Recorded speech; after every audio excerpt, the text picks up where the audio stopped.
ফ্যাসিবাদ মুক্ত বাংলাদেশে কেউ কেউ অহেতুক ইস্যু তৈরি করে দেশে অস্থিরতা সৃষ্টির অপচেষ্টা শুরু করেছে।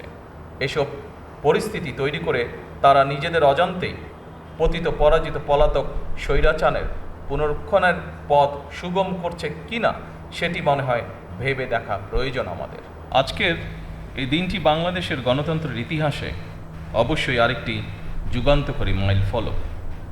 দীর্ঘ ১.৫ দশকেরও বেশি সময় ধরে ফ্যাসিবাদ বিরোধী আন্দোলনে হাজার হাজার মানুষ গুম অপহরণের শিকার হয়েছিলেন।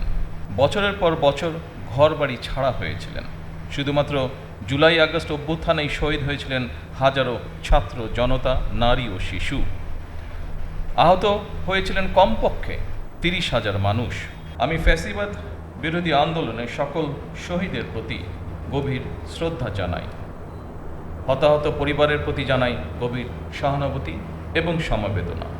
উপস্থিতিবৃন্দ, জুলাই আগস্টের অভ্যুত্থান ঠেকাতে ফ্যাসিস্ট চক্র হেলিকপ্টার থেকেও গুলি করেও গণতান্ত্রিক জনগণকে হত্যা করেছিল।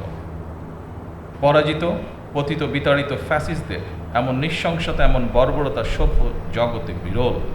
ফ্যাসিবাদী শাসনামলে গুম, খুন, অপহরণকে স্বাভাবিক নিয়মে পরিণত করে ফেলা হয়েছিল।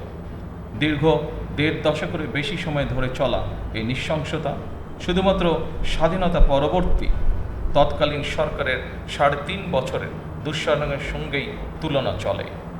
আজকের ঐতিহাসিক জুলাই গণ অভ্যুত্থান স্মৃতি জাদুঘর ভবিষ্যতের প্রজন্মের সামনে তাদের পূর্বসূরিদের সাহসী ইতিহাস যেমন তুলে ধরবে, অপরদিকে তাদের সামনে উন্মোচিত হবে বিতাড়িত ফ্যাসিস্টদের মুখোশ। এই স্মৃতি জাদুঘর আমাদের জনগণের সংগ্রাম, আত্মত্যাগ, বেদনা, সাহস ও গণতান্ত্রিক আকাঙ্ক্ষাকে জাতীয় স্মৃতিতে স্থায়ীভাবে ধারণ করার এক ঐতিহাসিক উদ্যোগ। আমি আশা করি এই জাদুঘর শুধুমাত্র ২০২৪ সালের নৃশংস ঘটনার স্মারক হবে না। এই জাদুঘর বাংলাদেশের মানুষের সামগ্রিক গণতান্ত্রিক অভিযাত্রার সঙ্গে জুলাই গণ অভ্যুত্থানের সম্পর্ক তুলে ধরবে। শুধুমাত্র জুলাই গণ অভ্যুত্থানই নয়, এখানে বাংলাদেশের প্রতি গণতান্ত্রিক আন্দোলন সংগ্রামের ইতিহাসও সংরক্ষিত থাকা জরুরি।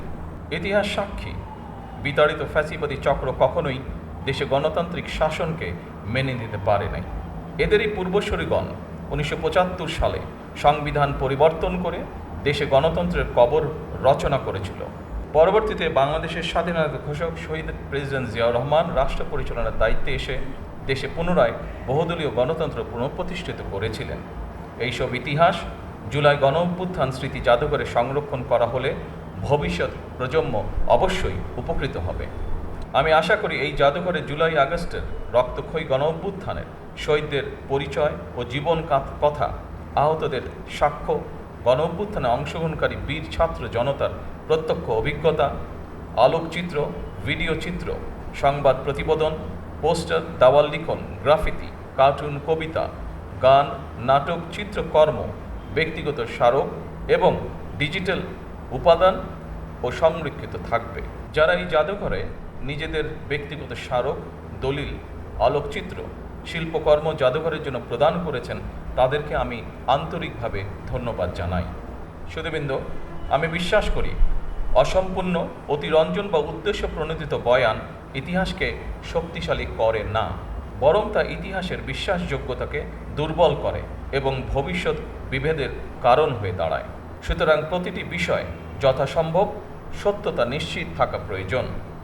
একই সঙ্গে জাদুঘরে রাখা বিষয়বলী সম্পর্কে বাংলার পাশাপাশি ইংরেজি এবং অন্যান্য ভাষাও উপস্থাপিত হলে বিশ্বের ভিনদেশী মানুষ, ভিন্নভাষী মানুষ বাংলাদেশের গণতান্ত্রিক সংগ্রামের ইতিহাস সম্পর্কে জানতে সুবিধা হবে। উপস্থিত শহীদ পরিবারের শোকাহত সদস্যবৃন্দ, ফ্যাসিবাদ বিরোধী আন্দোলনে যারা হতাহত হয়েছেন, পর্যায়ক্রমে আইনের যথাযথ প্রক্রিয়া অনুসরণ করে সেই বিচার হবে স্বচ্ছ, নিরপেক্ষ এবং বিশ্বাসযোগ্য। সরকার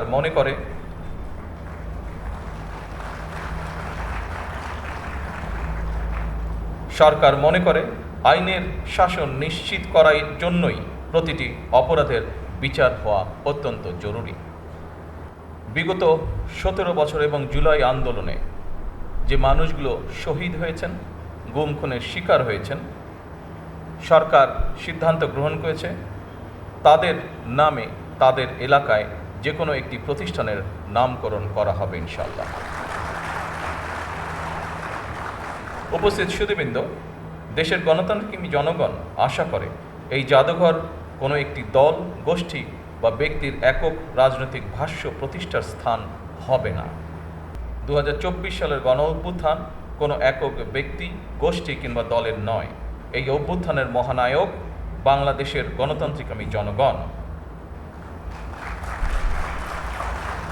আমি প্রায়শই একটি কথা বলি, 1971 সালের মুক্তিযুদ্ধ ছিল স্বাধীনতা অর্জনের, আর 2024 সালের গণ অভ্যুত্থান ছিল দেশ এবং জনগণের স্বাধীনতা রক্ষার। জনগণ যেমন মুক্তিযোদ্ধাদেরকে ভোলেননি, একইভাবে 2024 সালে দেশ এবং জনগণের স্বাধীনতা রক্ষায় শহীদদেরকেও জনগণ কখনোই ভুলবে না। সম্মানিত উপস্থিতবৃন্দ, জুলাই গণ অভ্যুত্থানে আহত জুলাই যোদ্ধাদেরকে সরকারি হাসপাতালে বিনামূল্যে চিকিৎসা সেবা প্রদান করা হচ্ছে। পাশাপাশি গুরুতর আহত জুলাই যোদ্ধাদেরকে যথা নিয়মে উন্নত চিকিৎসার জন্য থাইল্যান্ড, সিঙ্গাপুর, তুরস্ক, রাশিয়া সহ বিভিন্ন দেশে চিকিৎসা করানো হচ্ছে। বর্তমানে 50 জন জুলাই যোদ্ধা বিদেশে চিকিৎসাধীন রয়েছেন। গেজেটভুক্ত জুলাই যোদ্ধাদের মধ্যে 13,000-এরও বেশি জুলাই যোদ্ধাকে তাদের নিজস্ব ব্যাংক অ্যাকাউন্টে শ্রেণীভিত্তিক মাসিক সম্মানী ভাতা প্রদান করা হচ্ছে। ফ্যাসিবাদী বিরোধী আন্দোলনে হতাহতদের রাষ্ট্রীয় উদ্যোগে সহায়তা করার ব্যাপারে বর্তমান সরকার অত্যন্ত আন্তরিক। আর্থিক সহায়তার পাশাপাশি বর্তমান সরকার শহীদদের কাঙ্ক্ষিত বাংলাদেশ প্রতিষ্ঠার কাজও শুরু করেছে।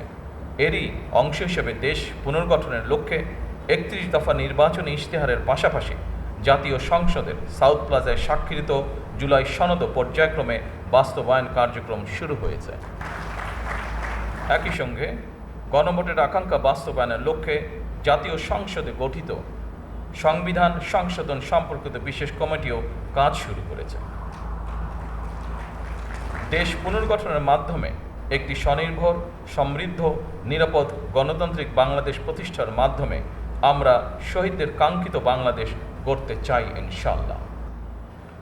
উপস্থিত সুধীবৃন্দ, আমি আজ এই অনুষ্ঠানে একটি বিষয় জনগণের দৃষ্টি আকর্ষণ করতে চাই। ফ্যাসিবাদ মুক্ত বাংলাদেশে কেউ কেউ অহেতুক ইস্যু তৈরি করে দেশে অস্থিরতা সৃষ্টির অপচেষ্টা শুরু করেছে। এসব পরিস্থিতি তৈরি করে তারা নিজেদের অজান্তেই পতিত পরাজিত পলাতক স্বৈরাচারের পুনরুত্থানের পথ সুগম করছে কিনা সেটি মনে হয় ভেবে দেখা প্রয়োজন আমাদের। পরিশেষে জুলাই গণ অভ্যুত্থান স্মৃতি জাদুঘর প্রতিষ্ঠার সঙ্গে সংশ্লিষ্ট স্থপতি, ইতিহাসবিদ, গবেষক, জাদুঘর বিশেষজ্ঞ, শিল্পী, সংগ্রাহক, কারিগর, কর্মকর্তা, কর্মচারী এবং সবাইকে আমি আন্তরিক ধন্যবাদ জানাই। আজকের এই দিনে আমি আরও ধন্যবাদ জানাতে চাই বাংলাদেশ সশস্ত্র বাহিনীকে গণতন্ত্র এবং জনগণের পক্ষে অবস্থান গ্রহণের জন্য। এই বাংলাদেশ আর কখনোই তাবিদারি রাষ্ট্রে পরিণত হবে না ইনশাআল্লাহ। এই প্রত্যাশায় জুলাই গণ অভ্যুত্থান স্মৃতি জাদুঘরের শুভ উদ্বোধন ঘোষণা করছি। সকলকে আন্তরিক ধন্যবাদ।